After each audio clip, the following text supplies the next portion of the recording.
புத்தக பிரியர்கள் அனைவருக்கும் இனிய காலை வணக்கம். பூர்ண சந்திரோதயம் பகுதி 10 தொடர்கிறது. எழுதியவர் வடுவூர் கே. துரைசாமி ஐயங்கார். வாசிப்பவர் எம். வேதநாயகி. இப்போ வாங்க 10வது அதிகாரத்தில் என்ன நடக்குதுன்னு பார்க்கலாம். செவ்வாய்க்கிழமை கழிய புதன்கிழமை தினம் வந்து சேர்ந்தது. தஞ்சையில் வடக்கு ராஜ வீதியிலுள்ள அற்புதமான தமது மாளிகையில் சயனித்திருந்த மருங்காபுரி ஜமீன்தார் அன்றைய தினம் அதிகாலையிலேயே படுக்கையை விட்டு எழுந்து தமது காலை கடன்களை முடித்து கொண்டார். கொள்ளைக்காரனான கட்டாரி தேவன் தமது தினசரி டைரி புஸ்தகத்தை தம்மிடம் சேர்ப்பதற்காக அன்றைய தினம் முழுதும் தமது மாளிகையிலேயே இருக்கும்படி சொல்லியிருந்தான். ஆகையால் அந்த விஷயத்தில் தாம் செய்ய நினைத்திருந்த ஏற்பாடுகளையெல்லாம் சரியான காலத்தில் முடித்து வைத்து கொண்டு ஆயத்தமாக இருக்கும் பொருட்டே அவர் அவ்வாறு அதிகாலையில் எழுந்தார். எழுந்தவர் தமது அந்தரங்க வேலைக்காரனான கோவிந்தசாமியை அழைத்தார். அவன் உடனே தோன்றி அவருக்கு அருகில் வந்து வணக்கமாக நின்றான். அவனுக்கு சுமார் 30 வயது. விசுவாசமும் உள்ளவன். அந்த கிழ ஜமீன்தாரது சகலமான இரகசியங்களும் அந்தரங்க சமாச்சாரங்களும் அவன் ஒருவனுக்கு மாத்திரம் நன்றாக தெரியும். அவர் எப்படிப்பட்ட இரகசியமான காரியத்தை முடிக்க கருதினாலும் அவனிடத்திலேயே அதை தெரிவிப்பார். அவன் மிகவும் கவலையாகவும் சிரத்தையாகவும் அந்த காரியத்தை செய்து முடிப்பான். ஆனால் அவர் தன்னிடத்தில் நம்பிக்கையும் அந்தரங்க அபிமானமும் வைத்திருக்கிறார் என்பதை கருதி அவன் தனது சுயேச்சைப்படி எதையும் செய்கிறவன் அல்ல. அவராக அழைத்து ஏதாவது ஒரு காரியம் ஆக வேண்டுமென்று சொன்னாலன்றி அவன் அவரிடத்தில் எதை பற்றியும் தானாக கேட்கிறதில்லை. அவர் எதை வெளியிடுகிறாரோ அதை மாத்திரம் கேட்டுக்கொள்வான். எதை சொல்லவில்லையோ அதை கேட்க விரும்ப மாட்டான். அப்படிப்பட்ட வினய குணமுள்ள கோவிந்தசாமி என்ற அவரது அந்தரங்க காரியதரிசி புதன்கிழமை காலையில் ஜமீன்தாருக்கு எதிரில் வந்து நின்றான்.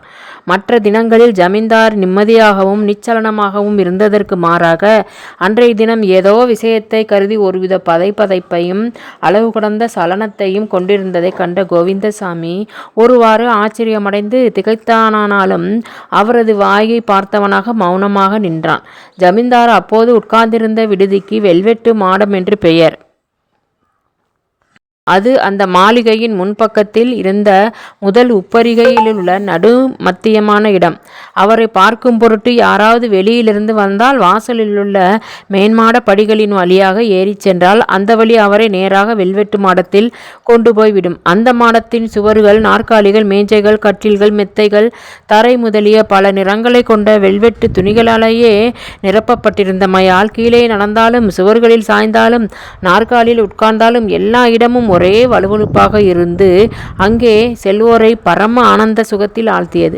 அந்த மாடத்திற்குள் யாராவது நுழைந்தால் அவர்களது தேகத்திற்கு ஏற்படும் சுகத்தினால் உணர்வு கலங்கி ஆனந்தமான தூக்கம் உண்டாகும்.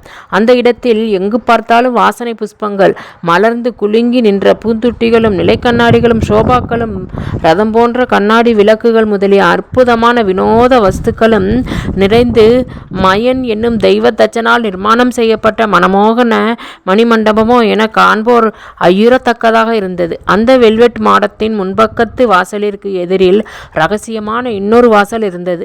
அந்த வாசலை திறந்து கொண்டு உள்ளே சென்றால் அவ்விடத்தில் அவரது இரகசியமான ரதிகேலி விலாச மண்டபம் இருந்தது. அவரையும் கோவிந்தனையும் தவிர வேறு எவருக்கும் அந்த ரதிகேலி விலாசத்திற்குள் சென்று அறியார்கள். பரம ரகசியமாக அமைக்கப்பட்டிருந்த அந்த வினோத சயன கிருகத்தின் அமைப்பையும் அலங்காரத்தையும் விவரமாக வர்ணிக்கும் சந்தர்ப்பம் பின்னால் ஏற்படும். ஆதலால் இப்போது அதை விடுத்து மேல் விஷயத்தை நாம் கவனிப்போம். மேலே குறிப்பிட்ட வெல்வெட்டு மண்டபத்தில் வெகு சொகுசாக அமைக்கப்பட்டிருந்த வலுவழுப்பான ஒரு சோபாவின் மீது ஜமீன்தார் எப்போதும் உட்கார்ந்திருப்பார். அந்த சோபாவில் மறைவான 2 இடங்களில் 2 பொத்தான்கள் வைக்கப்பட்டிருந்தன. அந்த பொத்தான்களுள் ஒன்றை அழுத்தினால் அந்த உப்பரிகையின் கீழேயுள்ள ஒரு அறையில் அமைக்கப்பட்டிருந்த ஒரு மணியை அது அசைக்கும்.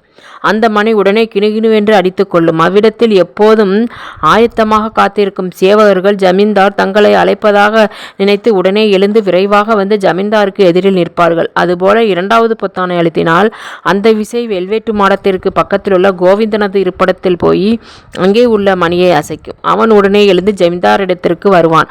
ஆனால் ஜமீன்தார் பொத்தானை அழுத்துவதும் மணி ஓசை செய்வதும் வெல்வெட்டு மண்டபத்தில் அவர்களோடு இருப்பவருக்கு தெரியாமல் இருக்கும். ஆகவே ஜமீன்தார் சமயத்துக்கு தகுந்தபடி அந்த பொத்தான்களை உபயோகித்து கோவிந்தனையோ மற்ற வேலைக்காரரையோ அழைத்து தமது குற்றவேல்களை நிறைவேற்றி கொள்வது வழக்கம். அவர் புதன்கிழமையன்று காலையில் எழுந்து தமது ஸ்நானம், சிற்றுண்டி முதலியவற்றை முடித்துக்கொண்டு தமது வழக்கப்படி பகட்டாக அலங்காரம் செய்து கொண்டனர். முதல் நாள் இரவு முற்றிலும் பன்னீரில் ஊறப்போட்டு வைக்கப்பட்டிருந்த தமது கட்டுப்பல்லை எடுத்து அவர் தமது பொக்கவாயை சரிபடித்து கொண்டார். மீசை மயிர், தலைமயிர் முதலியவற்றிற்கு கருப்பு சாயம் ஏற்றி தைலம், அத்தர் முதலியவைகளால் மெருகும் வாசனையும் கொடுத்து கொண்டார். வைர கடுக்கன், நவரத்தின மோதிரங்கள், தங்க மூக்கு கண்ணாடி முதலியவற்றை அணிந்து கொண்டார். வைரங்கள் பதிக்கப்பட்ட தங்கச் சங்கிலியுள்ள கைக்கடியாரத்தையும் எடுத்து மார்பில் சொருகி கொண்டார். பட்டும் ஜரிகையும் நிறைந்து துல்லியமான ஆடைகளை தரித்து கொண்டார். உரலில் இடிக்கப்பட்ட வெற்றிலை பாக்கு, வாசனை திரவியங்கள் முதலியவற்றின் துகைகளை வாயில் போட்டு மென்று கொண்டு வாயில் சிவப்பு நிறம் நன்றாக பற்றியிருக்கிறதா என்று அடிக்கடி தமது முகத்தை நிலைக்கண்ணாடியில் பார்த்து திருப்தி அடைந்தவராய் சோபாவின் பக்கத்தில் இருந்த பொத்தானை அழுத்த முன் சொல்லப்பட்டபடி அவரது அந்தரங்க காரியதரிசியான கோவிந்தன் வந்து நின்றான். அவனை கண்ட ஜமீன்தார், கோவிந்தா, முக்கியமான சில சங்கதிகள் உன்னிடத்தில் சொல்ல வேண்டும். அதற்காகத்தான் நான் உன்னை வரவழைத்தேன் என்றார். கோவிந்தன் வணக்கமாக நின்று, என்ன சங்கதி சொல்லுங்கள் என்றான். ஜமீன்தார், இன்றைய தினம் முழுவதும் நான் இந்த மாடத்திலேயே இருக்கப் போகிறேன். என்னை பார்ப்பதற்கு இன்றைய தினம் யார் வந்தாலும் சரி, எவ்வித ஆட்சேபனையும் இல்லாமல், அவர் யார் என்பதை கேட்காமல் அவரை என்னிடத்திற்கு அழைத்து கொண்டு வர வேண்டும். அப்படி வருகிறவர் ஆணாக இருந்தாலும் சரி, பெண்ணாக இருந்தாலும் சரி, பெரிய மனிதராக இருந்தாலும் சரி, பிச்சைக்காரனாக இருந்தாலும் சரி, அவரிடத்தில் எவ்விதமான பேச்சும் கொடுக்காமல் அவரை என்னிடத்தில் அனுப்பிவிட வேண்டும். தெரிகிறதா? கோவிந்தன், ஓ, தெரிகிறது. அப்படியே செய்ய சொல்கிறேன். இதோ எனக்கு பக்கத்தில் ரோஜா பூக்கள் நிறைந்துள்ள 2 பூந்தொட்டிகள் இருக்கின்றன அல்லவா? இவைகள் ஒவ்வொன்றிலும் ஒவ்வொரு பிஸ்டலை மறைத்து வைக்க வேண்டும். 2 பிஸ்டலும் தோட்டாக்கள் போடப்பட்டு வெடிப்பதற்கு ஆயத்தமானவையாக இருக்க வேண்டும். சுலபத்தில் எடுக்கும்படி அவைகளின் கைப்பிடிகள் மேலே இருக்க வேண்டும். பிஸ்டல் இருக்கிறது என்பது வெளியில் தெரியாதபடி ரோஜா புஷ்ப செண்டுகளை அவற்றின் மேல் வைத்து மூடி வைக்க வேண்டும். தெரிகிறதா? வியப்போடு, கிட்டிக்கப்பட்ட பிஸ்டல்களையா அப்படி மறைத்து வைக்க சொல்கிறீர்கள்? ஆமாம், பிஸ்டல்களை தான். தோட்டாக்கள் அல்லாமல் வெறும் பிஸ்டல்களை வைத்துவிடப் போகிறாய். ஜாக்கிரதை, அதிலிருந்து எனக்கு ஏதாவது பெருத்த அபாயம் நேருமோ என்று நீ கொஞ்சமும் பயப்பட வேண்டாம். நான் இன்றைய தினம் எதிர்பார்க்கும் மனிதர் ஒருவேளை மூர்க்கத்தனமாக நடந்து கொண்டால் அப்போது உபயோகப்படலாம் என்ற கருத்தோடு அவைகளை வைக்கச் சொல்கிறேன். வேறொன்றும் இல்லை. அதை பற்றி நீ கொஞ்சமும் யோசிக்க வேண்டாம். சரி, உத்தரவுப்படியே வைக்கிறேன். அவைகள் மாத்திரமல்ல, நீ இன்னும் சில காரியம் செய்ய வேண்டும். யாராவது மனிதர் என்னிடத்தில் வந்து பேசிக் கொண்டிருந்தால் நீ இருக்கும் அறையின் ஜன்னலில் படுதாவை விட்டு ஜன்னலை மூடிவிட வேண்டும். ராஜபாட்டையிலிருந்து உன்னுடைய அறையின் ஜன்னலை பார்த்தால் அது படுதாவினால் மூடப்பட்டிருக்கிறது என்பது வெளியில் இருப்போருக்கு தெரிய வேண்டும். நீ ஜன்னலின் படுதாவை மூடிவிட்டு அந்த அறையை விட்டு எங்கேயும் போகாமல் அவ்விடத்திலேயே இருக்க வேண்டும். உன் அறையில் இருக்கும் மணி ஒரு தரம் அடித்தால் நீ உடனே அந்த படுதாவை விலக்கி விட வேண்டும். தெரிகிறதா? ஓ, நன்றாக தெரிகிறது ஜமீன்தார். ஆனால் உன்னுடைய அறையில் உள்ள மணி 2 தரம் அடித்து கொண்டால் நீ உடனே புறப்பட்டு அவசரமாக என்னிடத்திற்கு வர வேண்டும். நீ இங்கே வருவதற்கு கொஞ்சமும் தாமசம் ஏற்படக்கூடாது. இப்போது நான் சொன்னவைகளை எல்லாம் ஞாபகத்தில் வைத்துக் கொள்வாயா? அப்படியே. சரி, அவ்வளவுதான் நீ செய்ய வேண்டியது. நீ போய் வாசல் காப்போனிடம் சொல்லி உள்ளே வரும் மனிதர் யாராக இருந்தாலும் தடுக்காமல் விடும்படி சொல்லிவிட்டு வந்து உன்னுடைய அறையில் போயிரு. நமக்கு வேண்டிய ஆதாரங்களை எல்லாம் அந்தந்த காலத்தில் இங்கே கொண்டு வந்து வைத்து விடும்படி பரிசாரகனிடத்தில் சொல்லி வைத்துவிடு என்றார்.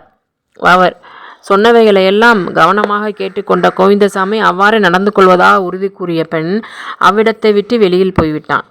ஜமீன்தார் உடனே தமது இரும்பு பெட்டியை திறந்து அதற்குள் இருந்து 100 ரூபாய் நோட்டுகளில் 20 நோட்டுகள் எடுத்து அவைகளில் அச்சியற்றப்பட்டிருந்த நண்பர்களை ஒரு காகிதத்தில் குறித்து பத்திரமாக இரும்பு பெட்டியில் வைத்து பூட்டிவிட்டு 20 நோட்டுகளையும் கற்றையாக சேர்த்து கட்டி தமது சட்டை பைக்குள் வைத்து கொண்டார். அவ்வாறு அவர் அன்றைக்கு வேண்டிய சகலமான ஏற்பாடுகளையும் ஒழுங்குபடுத்தி வைத்துவிட்டு மிகவும் திருப்தி அடைந்தவராய் உட்கார்ந்திருக்க கடிகாரம் 8 மணி அடித்தது. ஒவ்வொரு நாட்காலையிலும் தபால்காரனால் கொண்டு வந்து வைக்கப்படும் கடிதங்களை எல்லாம் ஒரு வேலைக்காரன் வாங்கி கொண்டு காலை 8 மணிக்கு அவரிடத்தில் கொடுப்பது வழக்கம். ஆகையால் அந்த வேலைக்காரன் வாசற்படிக்கு வெளியில் நின்றபடி தபால் வந்திருக்கிறது எஜமானே என்றான். அதை கேட்ட ஜமீன்தார் உள்ளே வரும்படி அவனுக்கு அது அனுமதி கொடுக்க அவன் ஒரு வெள்ளித்தட்டில் 20-30 கடிதங்களை வைத்து கொண்டு வணக்க ஒடுக்கமாக உள்ளே நுழைந்து அதை அவருக்கு எதிரில் இருந்த மேஜையின் மீது மரியாதையாக வைத்துவிட்டு வெளியில் சென்றான். ஒவ்வொரு நாளும் அதே மாதிரி அவருக்கு எண்ணிறந்த கடிதங்கள் வருவதுண்டு. அவைகளுள் பெரும்பாலானவை அவரது அந்தரங்க நண்பர்களால் எழுதப்படுபவைகளாகவே இருக்கும். அவரோடு கூட இருந்து சந்தோஷமாக விருந்துண்டு பொழுதுபோக்கிவிட்டு போவதற்காக அவரது நண்பர்கள் ஒவ்வொரு நாளும் அவரது மாளிகைக்கு வருவது வழக்கம். தாங்கள் எத்தனை மணிக்கு வருகிறோம் என்பதை அவர்கள் கடிதத்தின் மூலமாக எழுதி முன்னதாகவே அனுப்புவது வழக்கம். அதுவுமின்றி அந்த ஜமீன்தாரையும் தங்களது வீட்டில் நடக்கும் விசேஷங்களுக்கு வரும்படியாக அழைப்பதற்கும் சில கடிதங்கள் வருவதுண்டு.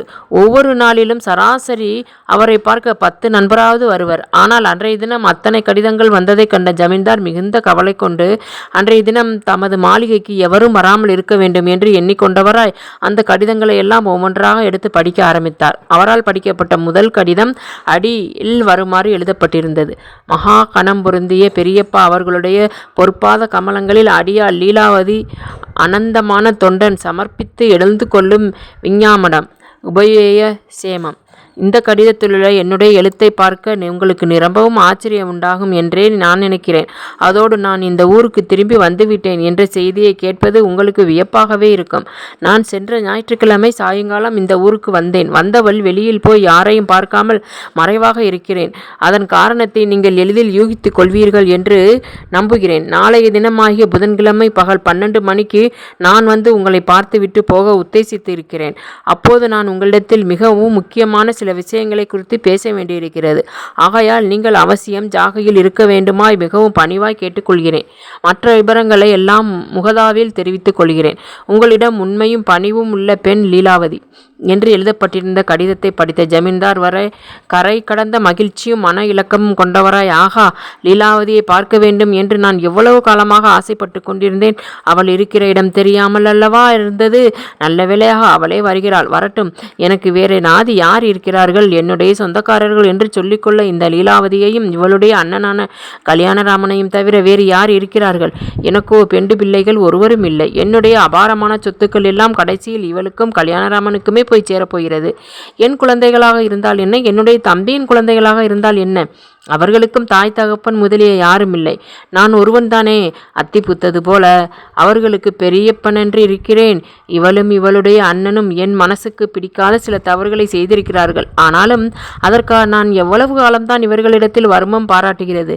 இந்த லீலாவதி என்னிடத்தில் வைத்துள்ள வாத்சல்யங்களுக்கும் பயபக்திக்கும் அளவுண்டா?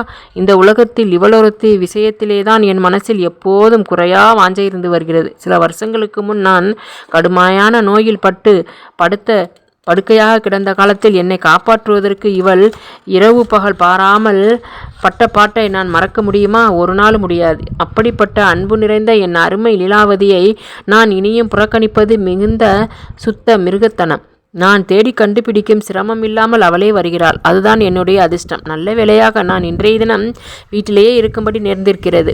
ஒருவேளை அவள் வந்து என்னோடு பேசி கொண்டிருக்கும் சமயத்தில் அந்த திருடன் வந்து விடுவானோ என்னவோ. அப்படி வந்தால் என்ன, லீலாவதியை உள்ளே அனுப்பி விடுகிறேன் என்று பலவார் தமக்குள் எண்ணமிட்டவராய் 2வது கடிதத்தை எடுத்து படிக்கலானார். அது அவரது சமஸ்தானத்தை சேர்ந்த குடியானவன் ஒருவனால் நிலவரி சம்பந்தமாக எழுதப்பட்டிருந்த கடிதமாக இருந்தது. அதன் பிறகு படிக்கப்பட்ட 4 கடிதங்களும் 2வது கடிதத்தைப் போல சமஸ்தான சம்பந்தமானவைகளாக இருந்தன. அவர் அவைகளையெல்லாம் ஒரு புறமாக வைத்துவிட்டு இன்னொரு கடிதத்தை எடுத்து பிரித்து படித்தார். அது அடியில் வருமாறு எழுதிப்படித்தது. மகா கணம் பொருந்திய பெரியப்பாவின் சமூகத்துக்கு அடியேன் கல்யாணராமன் வணக்கமாக எழுதி கொள்ளும் லிகிதம் உபயசேமம். உங்களுக்கு நான் இந்த கடிதத்தை எழுதி அனுப்பும்படியான அவசியம் ஏற்பட்டதை பற்றி என் மனம் நிரம்பவும் வருந்துகிறது. ஆனாலும் சில முகாந்திரங்களை முன்னிட்டு நான் அவசியம் நாளைய தினம் உங்களை கண்டு பேச வேண்டியதாக நேர்ந்து போய்விட்டது. நாளை தினமாகிய புதன்கிழமை பகல் 1 மணிக்கு நான் அங்கே வந்து உங்களை பார்க்கலாம் என்று உறுதியாக நம்பியிருக்கிறேன். இங்கனம் பணிவுள்ள கல்யாணராமன் என்று எழுதப்பட்டிருந்த கடிதத்தை படித்து ஜமீன்தாரது மனதில் மிகுந்த ஆத்திரமும் அருவருப்பும் உண்டாயின. அவர் தனது கையில் இருந்த கடிதத்தை மேஜையின் மீது அலட்சியமாய் எரிந்தவராய், போக்கிரி பையன், அயோக்கியன், என்னுடைய உறவையே வெறுத்து என்னை அலட்சியம் செய்து விலக்கிவிட்டு போனான். இப்போது என்னிடம் வருவதாக எழுத இவனுக்கு கொஞ்சமும் வெட்கமில்லை. இருக்கட்டும், அவ்வளவு முறுக்காக போனவன் என்ன காரணத்தினால் திரும்பவும் என்னிடம் வருகிறான் என்பதை நான் அறிந்து கொள்ள வேண்டும். சரி, வரட்டும். ஆனால் ஒரு விஷயம் மிகவும் ஆச்சரியமாக இருக்கிறது. என்னை விட்டு போன அண்ணனும் தங்கையும் என்னிடம் திரும்பி வருவது ஒரே நாளில். ஒத்துக்கொண்டது மிகவும் அதிசயமாக இருக்கிறது. கொஞ்ச காலமாக இவர்கள் இருவருக்குமே மன ஒற்றுமை இல்லை என்பது எனக்கு தெரிகிறது. இப்போதும் இவர்கள் ஒருவரொருவர் கலக்காமல் தனித்தனியாகவே தான் வருகிறார்கள் போல இருக்கிறது என்று எண்ணியபடி இன்னும் சில கடிதங்களை எடுத்து பிரித்து படித்து பார்த்து அவைகள் எவ்வளவு முக்கியமான விஷயங்கள் அல்ல என்று உணர்ந்து அவைகளை அலட்சியமாக போட்டுவிட்டு கடைசியாக இன்னொரு கடிதத்தை எடுத்து படித்தார். அது அடியில் வருமாறு எழுதப்பட்டிருந்தது. எனது அந்தரங்க நண்பரும் மகா பிரபுவுமான ஜமீன்தார் துரை அவர்களுடைய திவ்ய சமூகத்திற்கு தங்களுடைய அடியாரான அம்மணி யாயி எனது மிகவும் தாழ்மையாக எழுதி கொள்ளும் விண்ணப்பம். மிகவும் அவசரமான ஒரு உதவியை நான் தங்களிடத்தில் நாடுகிறேன். அதை தாங்கள் மறுக்க மாட்டீர்கள் என்று நான் உறுதியாக நம்புகிறேன். அந்த விஷயம் இன்னதென்று வெளிப்படையாக கடிதத்தில் எழுத எனக்கு இஷ்டமில்லை. ஆகையால் நான் நாளைய தினம் மத்தியானம் 3 மணிக்கு தங்களுடைய அரண்மனைக்கு வர உத்தேசித்திருக்கிறேன். இந்த ஏழையின் மேல் தயை கூர்ந்து எஜமான் அவர்கள் எனக்கு தரிசனம் கொடுத்து என்னுடைய கோரிக்கையையும் பூர்த்தி செய்து அனுப்ப வேண்டுமாய் பிரார்த்திக்கிறேன். இங்கனம் அந்தரங்க சிநேகிதை அம்மணிபாயி என்று எழுதப்பட்டிருந்த கடிதத்தை படித்த ஜமீன்தார் மிகுந்த குதூகலமடைந்தவராய், பேஸ் பலே, இன்றைய தினம் எதிர்பார்க்கா கூடாத மனிதர்கள் எல்லோரும் வருகிறார்கள். நான் இன்று முழுதும் வெளியில் போகாமல் இங்கு இருந்து நிரம்பவும் அனுகூலமாக போய்விட்டது. ஆனால் அந்த அம்மணிபாயி என்னிடத்தில் பணம் கடன் வாங்கத்தான் வருகிறாள் என்பது நிச்சயம். அவள் எப்போதாவது திருப்பி கொடுக்கிறவளாக இருந்தாலல்லவா அதை கடன் என்று சொல்லலாம். அவள் என்னிடத்தில் 1000 ரூபாய் கடன் வாங்கி கொண்டு போய் சரியாக 2 மாச காலம் ஆகவில்லை. மறுபடியும் கடன் கேட்க வருகிறாள் போல இருக்கிறது. இந்த 1000 ரூபாயை திருப்பி கொடுத்துவிட்டு போக அவள் ஒரு கால் வருகிறாளோ என்று சந்தேகிப்பதற்கு கூட இடமில்லை. ஏதோ அவசரமான காரியம் என்னால் ஆக வேண்டுமென்று அவள் நன்றாக எழுதியிருக்கிறாள். அழகான பெண் பிள்ளைகளுக்கு கணக்கில்லாமல் கடன் கொடுக்க என்னை போன்ற மருங்காபுரி ஜமீன்தார் இருக்கையில் அம்மணிபாயி போன்றவர்களுக்கு நல்ல அதிர்ஷ்டந்தான் என்று தமக்குள் சிந்தித்து கொண்டவராய் மிகுதி இருந்த கடிதங்களை எல்லாம் ஒன்றன்பின் ஒன்றாக படித்து முடித்தார். அவைகள் தமது கதைக்கு சம்பந்தப்பட்டவை. ஆகையால் அவற்றின் விவரத்தை நாம் அறிந்து கொள்வது அனாவசியமான விஷயம். அவ்வாறு ஜமீன்தார் தமது அன்றைய தபால்களை எல்லாம் படித்து முடித்து எல்லா கடிதங்களையும் எடுத்து மேஜைக்குள் வைத்துவிட்டு சோபாவை விட்டு எழுந்து எதிர்பக்கத்தில் இருந்த ஜன்னலண்டை போய் நின்று கொண்டு ராஜபாட்டையை நோக்கினார். தமது பங்களாவிற்கு அடுத்த பங்களாவின் எதிர்பக்கத்தில் பாட்டையோரமாக ஒரு பிச்சைக்காரன் உட்கார்ந்து, கண்ணில்லாத கபோதியாச்சே தாயி, 2 கண்ணுமில்லாத குருட்டனை பார்த்து, ஒரு தர்மம் செய்யுங்க ஐயமாரே என்று மிகவும் பரிதாபமாக கூலி பிச்சை கேட்டு கொண்டிருந்தான். ஜமீன்தார் திடுக்கிட்டு மிகுந்த பிரமிப்பும் ஆச்சரியமும் அடைந்தவராய் அவனை உற்று நோக்கினார். அவன் உடம்பு முழுவதும் அழுக்கு படிந்த கந்தை துணியலை தாறுமாறாக போட்டு கொண்டிருந்தான். அவனது தலைமயிர் முழுவதும் அசங்கியமான சடைகளாக அவனது தலையில் 4 புறங்களிலும் விகாரமாக தொங்கிக் கொண்டிருந்தது. அவன் தனது கையில் ஒரு திருவோட்டை வைத்துக்கொண்டு ஆகாயத்தை பார்த்தபடி பிச்சை கேட்டு கொண்டிருந்தான். அந்த திருவோட்டிலும் அவனுக்கு முன்னால் விரிக்கப்பட்டிருந்த கந்தை துணியினும் மேலும் அரிசியும் பைசாக்களும் கிடந்தன. அவனது கண்களை சுற்றிலும் வெள்ளையான ஏதோ மருந்து பூசப்பட்டிருந்ததன்றி கண்கள் அரைப்பாக மெமைகளால் மூடப்பட்டிருந்தன. அப்படிப்பட்ட பரிதாபகரமான கோலத்தோடு காணப்பட்ட அந்த பரதேசியை கண்ட ஜமீன்தார் வியப்படைந்து மூக்கின் மேல் விரலை வைத்து, ஆகா, தத்ரூபம், பிச்சைக்காரன் போலவே இருக்கிறதே, ஆகா, இந்த இன்ஸ்பெக்டருடைய சாமர்த்தியமே சாமர்த்தியம். போலீஸ் இன்ஸ்பெக்டர் இந்த மாதிரி பிச்சைக்காரன் போல உருமாறி உட்கார்ந்திருக்கிறார் என்பது கண்டுபிடிக்க ஈஸ்வரனால் முடியாது என்று தமக்குள்ளே நினைத்து ஆனந்தம் கொண்டு பூரிப்படைந்தவராய் நிற்க, அந்த சமயத்தில் ஒரு பெட்டி வண்டி வந்து அவரது மாளிகையின் வாசலில் நின்றது. அந்த வண்டியில் வந்தது யாரென்பதை அந்த மேன்மாடத்திலிருந்து அறிந்து கொள்ளக்கூடவில்லை. ஆகையால் அவர் அவ்விடத்தை விட்டு போய் தமது சோபாவின் மீது முன்போல உட்கார்ந்து கொண்டு வண்டியில் வந்த மனிதரது வருகையை மிகுந்த ஆவலோடு எதிர்பார்த்திருந்தார். அந்த பெட்டி வண்டி அவரது மாளிகைக்குள் நெடுநேரம் சென்று அவ்விடத்தில் காணப்பட்ட திட்டிவாசல் அண்டையில் நின்றது. அந்த வண்டிக்குள்ளிருந்து ஒரு மடந்தை கீழே இறங்கினாள். அவள் சுமார் 20 வயதடைந்தவளாகவும் அற்புதமான அழகு வாய்ந்தவளாகவும் இருந்தாலும் அவளது முகம் மிகுந்த விசனத்தை காண்பித்தது. அவ்வாறு அவளது வதனம் துயரத்தை காண்பித்தமையால் அவளது தோற்றம் காண்போர் மனத்தை உருக்கி கலக்கக்கூடியதாக இருந்தது. அவ்விடத்திலிருந்த வாசல் காப்போன் அந்த ஸ்திரீ என்னார் என்பதை உடனே அறிந்து மிகவும் மரியாதையாகவும் வணக்கமாகவும் குனிந்து ஒரு கும்பிடு போட்டு உள்ளே அனுப்ப, கதவிற்கு உட்புறத்தில் ஆயத்தமாக நின்ற இன்னொரு வேலைக்காரன் அவளை வணங்கி வரவேற்று மேன்மாடத்திலுள்ள வெல்வெட்டு மாடத்திற்கு அழைத்து கொண்டு போய் லீலாவதி அம்மாள் வந்திருப்பதாக மருங்காபுரி ஜமீன்தாரிடத்தில் தெரிவிக்க, அவர் மிகுந்த மகிழ்ச்சியும் ஆனந்தமும் கொண்டவராய் உடனே எழுந்து புன்னகை தவழ்ந்த முகத்தோடு ஓடிவந்து அந்த பெண்மணியை கண்டு, வா அம்மா லீலாவதி என்று கரை கடந்த வாத்சல்யத்தோடு அவளை வரவேற்று உள்ளே அழைத்து கொண்டு போக, அவளும் மட்டுக்கடங்கா மகிழ்ச்சியும் ஆஞ்சையும் கொண்டவளாய் அவரை வணங்கி உள்ளே வந்து அவரது சோபாவிற்கு பக்கத்தில் பெண்பாளார் உட்காருவதற்காக ஏற்கப்பட்டிருந்த ஒரு ஆசனத்தில் மீது உட்கார்ந்து கொண்டாள். கீழே ஜமீன்தார் தமது சோபாவை அவளுக்கு அருகில் இழுத்து போட்டுக்கொண்டு உட்கார்ந்து கரைபுரண்ட அன்பும் ஆதரவும் கண்களில் வலிய ஜுவலிக்க அவளது வசீகரமான முகத்தை பார்த்து கலங்கி உருகினார். ஒரு மனிதன் உலகத்திலுள்ள மற்ற மனித வகுப்பை வெறுத்து சுயநலம் பாராட்டி அறுத்து கைக்கு சுண்ணாம்பு கொடுக்காத பரம லோபியாக இருந்தாலும் அவனால் வளர்க்கப்படும் நாய்க்குட்டியினிடத்திலாவது அவனுக்கு அளவிறந்த பிரியம் இருக்கும். அதுபோல ஈவிரக்கம் இல்லாமல் கொலை முதலியவற்றை நடத்தும் பரம சண்டாளான கிராதகன் கூட தனது வைப்பாட்டியிடத்திலும் தாசனாக இருப்பான். வெடுவெடுப்பும் கடுகடுப்பும் பொறாமையும் அகங்காரமுமே நிறைந்தவளான ஒரு மலட்டு பெண் பிள்ளை உலகிலுள்ள மற்ற மனிதரையெல்லாம் வெறுத்தாலும் ஒரு பூனைக்குட்டியாவது எடுத்து வளர்த்து அதை அன்பாக ஊட்டி வளர்த்து அதற்கு நகைகள் போட்டு அலங்கரித்து மகிழ்ச்சி அடைவாள்.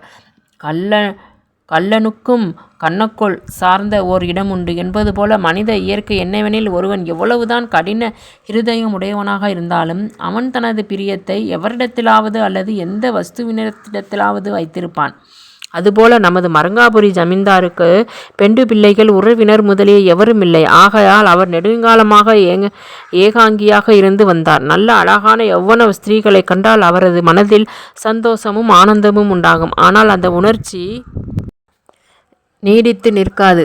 அவர் ஒருத்தியோடு ஒரு நாள் பழகுவாரானால் மறுநாள் அவள் அவருக்கு வேப்பங்காய் போல ஆகிவிடுவாள். அவர் அப்படிப்பட்ட அற்ப சித்தமுடையவர். ஆனாலும் தமது தம்பியின் மகளான லீலாவதியிடத்தில் மாத்திரம் ஆழ்ந்த வாத்சல்யமும் என்றைக்கும் மாறாத உறுதியான பற்றும் இருந்து வந்தன. அவளது அண்ணனான கல்யாணராமனை அவர் விஷம் போல வெறுத்தார். ஆனால் லீலாவதியின் விஷயத்திலோ அவர் குழந்தை பருவத்திலிருந்து அவளிடத்தில் ஆழ்ந்த பிரியம் வைத்து அவளை அருமையாக வளர்த்து வந்தார். ஆனால் அவள் புஷ்பவதியாகி சில வருஷ காலத்தில் அவர் விரும்பாத ஒரு புருஷனை காதலித்து கிழவருக்கு தெரியாமல் அந்த காதலனது வீட்டிற்கு போய்விட்டாள். கிழவர் அவளுக்கு எவ்வளவு தூரம் புத்திமதி சொல்லியும் கேளாமல் அவள் அந்த காதலனையே மணந்து கொண்டாள்.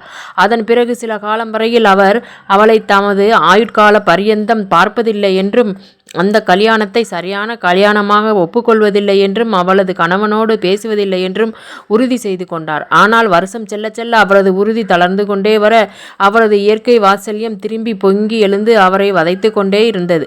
அந்த கல்யாணத்தின் பிறகு அவள் தனது கணவனோடு வெளியூர்களுக்கு போயிருந்ததாக அவர் கேள்வியுற்றிருந்ததன்றி எப்படியாவது அவளை மறுபடியும் தாம் பார்க்க வேண்டும் என்று ஆவல் கொண்டிருந்தார். அவ்வாறு அவளை விட்டு பிரிந்து போன லீலாவதி தானாகவே இப்போது திரும்பி வந்தாள். ஆகையால் அவளை காண்பது அவருக்கு பரமானந்தம சுகமாக இருந்தது. ஆதி காலத்தில் அவர் அவளிடத்தில் கொண்டிருந்த அளவில் அடங்காத அன்பும் உருக்கமும் ஒரே நொடியில் ஆற்று வெள்ளம் போல பொங்கி திரும்பின. அவர் மிகவும் உருக்கமாக அவளை பார்த்து, லீலாவதி, இப்போதாவது வந்தாயே, நீ ரொம்பவும் சந்தோஷமாயிற்று. ஆகா, உன்னை பார்த்து எத்தனை வருஷ காலமாகிறது. முழுதும் புது மனுஷியாக அல்லவா நீ மாறிப்போயிருக்கிறாய். நீ நல்ல ராஜாதி போல இருப்பதைக் கண்டு உன்னை நான் தக்க இடத்தில் கொடுத்து நல்ல செல்வத்திலும் செல்வாக்கிலும் வைக்க நினைத்ததையெல்லாம் நீ கெடுத்து கொண்டாய். இப்போதும் உன்னை பார்த்தால் ஒரு சக்கரவர்த்தினி போலவே இருக்கிறாய். இவ்வளவு உன்னதமாக இருக்கும் நீ எவனோ ஒரு பரம ஏழையை கட்டிக்கொண்டு தவிக்கிறாய். உன்னுடைய முகம் பெருத்த விசனத்தை காட்டுகிறது. நீ தக்க இடத்தில் கல்யாணம் செய்து கொண்டிருந்தால் உன் முகம் கோண அந்த புருஷன் பார்த்து சகித்திருப்பானா? நடந்த விஷயங்களை பற்றி இனி பேசுவதில் பயன் என்ன? அது போகட்டும், உன்னுடைய முகம் மிகவும் துக்ககரமாக இருக்கிறதே, என்ன சமாச்சாரம்? நீ எப்போதும் சந்தோஷமாக இருக்க வேண்டும் என்பது என்னுடைய ஆசை. உனக்கு எவ்விதமான இடர் ஏற்பட்டது? அதை வெளியிடு. என்னால் ஆகக்கூடிய உதவியை எல்லாம் நான் செய்து உன்னை சந்தோஷிப்பிக்கிறேன் என்றார். மிகவும் அந்தரங்கமான அன்போடு பேசப்பட்ட அவரது சொற்களை கேட்ட லீலாவதியின் கண்கள் கலங்கின. தான் என்ன மறுமொழி சொல்வது என்பதை உணராமல் அவள் வேட்கி கீழே குடிந்தவளாய் சிறிது நேரம் இருக்க அதை கண்ட ஜமீன்தார், அம்மா லீலாவதி, என்னிடத்தில் கூட லஜ்ஜைப்படுகிறாயே. என்னால் உனக்கு எவ்விதமான உதவி தேவையானாலும் அதை நீ சொல்ல தடை என்ன? ஏதோ முக்கியமான விஷயத்தை பற்றி என்னிடத்தில் பேச வேண்டும் என்று நீ உன் கடிதத்தில் எழுதியிருந்தாயே, அது என்ன விஷயம்? ஆனால் அந்த ஒரு மனிதனை பற்றிய விஷயத்தை மாத்திரம் நீ என்னிடத்தில் பிரஸ்தாபிக்கவே கூடாது. அவனுக்கு நான் எவ்வித உதவியும் செய்ய முடியாது. நீ சம்பந்தப்படுகிற வரையில் உனக்கு என்ன வேண்டுமோ அதை மாத்திரம் தெரிவி என்றார். அதை கேட்ட லீலாவதி மேலும் 2 நிமிஷ நேரம் அஞ்சி தயங்கி, நான் கேட்கப் போகும் உதவி எனக்காகவே அன்றி வேற எவருக்காகவும் இல்லை என்றாள். ஜமீன்தார், அப்படியானால் நீ தைரியமாக கேட்கலாம். உனக்காக என்னுடைய உயிரை வேண்டுமானாலும் நான் கொடுக்க தயார். நீ வெட்கப்படாமல் கேட்கலாம் என்று வற்புறுத்தி கேட்க லீலாவதி, எனக்கு இப்போது கொஞ்சம் பணம்தான் வேண்டும், வேற எந்த உதவியும் எனக்கு வேண்டாம் என்றாள். அதை கேட்ட ஜமீன்தார் கண் கலக்கமடைந்தவராய் அன்பாய் அவளை நோக்கி, அதுதான் கேட்பாய் என்று நானும் நினைத்தேன். ஆனால் இன்னொரு விஷயம், நீ பணத்தை வாங்கி கொண்டு போய் அந்த மனிதனிடத்தில் கொடுப்பாய். அவன் சூதாட்டத்திலும் மற்ற துன்மார்க்கங்களிலும் செலவிட்டு எல்லாவற்றையும் விரயம் செய்ய விடுவான். அப்படி செய்வதாக இருந்தால் அது என் மனசுக்கு கொஞ்சமும் சகிக்காது என்றார் லீலாவதி. அப்படியெல்லாம் நடக்காது. தாங்கள் கொடுக்கும் பணத்தை நான் எனக்கே உபயோகப்படுத்திக் கொள்கிறேன். என் வார்த்தையை தாங்கள் நிச்சயமாக நம்பலாம் என்று உருக்கமாக மொழிந்தாள். அதை கேட்ட ஜமீன்தார் மகிழ்ச்சியும் திருப்தியும் அடைந்து, சரி, அப்படியானால் உனக்கு எவ்வளவு பணம் வேண்டுமோ அதை நான் தருகிறேன். நீ போகும்போது அதை வாங்கி கொண்டு போகலாம். இனிமேலாவது நீங்கள் இந்த ஊரிலேயே இருக்கப் போகிறீர்களா அல்லது இன்னமும் ஊராக அலைந்து திரியப் போகிறீர்களா என்றார். லீலாவதி மிகுந்த கிளேசமும் துயரமும் அடைந்தவளாய் நாணி தலை குனிந்து, பெரியப்பா, நான் இன்னமும் 1 மணி நேரம்தான் இந்த ஊரில் இருப்பேன். அதற்குள் உங்களை பார்த்துவிட்டு போகலாம் என்று அவசரமாக வந்தேன். இன்றைய தினம் புறப்பட்டு போனால் நான் திரும்பி வந்து உங்களை பார்க்க வருஷ கணக்கில் பிடிக்கும் என்று மிகுந்த விசனத்தோடு கூறினாள். அதை கேட்ட ஜமீன்தார் கலக்கமும் சங்கடமும் அடைந்து, என்ன குழந்தாய், நீ பேசுவது ஆச்சரியமாக இருக்கிறதே. இவ்வளவு காலம் கழித்து வந்தாய், இப்போது புறப்பட்டு போனால் திரும்பி வருவதற்கு வருஷ கணக்கில் பிடிக்கும் என்கிறாய். அப்படியிருந்தும் என்னோடு கூட 4-5 நாளாவது சந்தோஷமாக இருந்துவிட்டு போகாமல் இப்படி அவசரப்பட்டு கொண்டு ஓடுகிறாயே. நீ வராமலே இருப்பதை விட நீ வந்து இப்படி போவதனால் என் மனம் படும் வேதனை பிரமாதமாக இருக்கிறதே. நல்ல வேளையாக இன்றைய தினம் 1 மணிக்கு உன்னுடைய அண்ணனும் இங்கே வருவதாக கடிதம் எழுதி அனுப்பியிருக்கிறான். நீ அவனையும் பார்க்க வேண்டாமா? அவனும் நீயும் சண்டையிட்டு பிரிந்தவர்களாக இருந்தாலும் அவன் உன்னோடு கூட பிறந்த அண்ணன் அல்லவா? வந்ததுதான் வந்தாய். இன்றைய தினம் முழுவதுமாக இருந்துவிட்டு போகலாம் என்று அன்பொழுக கூற, அதை கேட்டு லீலாவதி பணிவாகவும் மரியாதையாகவும் பேசத் தொடங்கி, இல்லை பெரியப்பா, இன்று பகல் 1:30 மணிக்கு இந்த ஊரிலிருந்து நாங்கள் புறப்பட வேண்டும் என்று ஏற்பாடு செய்யப்பட்டிருக்கிறது. என்ன செய்கிறது? ஒரு புருஷனுக்கு வாழ்க்கைப்பட்ட பிறகு அவர் சொல்கிறபடிதானே நான் நடக்க வேண்டும். நான் இன்னும் 1/4 மணி நேரத்தில் திரும்பி அங்கே போய் சேராவிட்டால் அமர்க்கலமாகிவிடும். அதுவும் தவிர கடைசியாக நானும் அண்ணனும் சண்டையிட்ட பிறகு அவருடைய முகத்தில் விழிக்க எனக்கு நிரம்பவும் வெட்கமாக இருக்கிறது. நான் அவரோடு பேசினாலும் அவர் என்னோடு பேச மாட்டார் என்றே நினைக்கிறேன். பிறகு நான் இன்றைய தினம் முழுவதும் இங்கே இருந்து அவரை சமாதானப்படுத்த நேரும். அதனால் எங்களுடைய பிரயாணம் தயங்கி போகும். ஆகையால் நான் இப்போது அண்ணன் வருவதற்கு முன்பாகவே போய்விட வேண்டும். இன்னொரு தடவை நான் வரும்போது அவரை பார்த்து சாவகாசமாக அவரோடு பேசிக்கொள்கிறேன் என்று நயமாகவும் இறைஞ்சிய குரலாகவும் கூறினார். அதை கேட்ட ஜமீன்தார் மிகுந்த விசனமும் ஏமாற்றமும் அடைந்தவராய், சரி, உன்னுடைய சௌகரியம் போல செய். நீ ஏற்கனவே பலவித இடுக்கண்களை அனுபவித்து கொண்டிருக்கிறாய். என்னால் உனக்கு இன்னமும் அதிகமான துன்பமும் சஞ்சலமும் உண்டாக வேண்டாம்.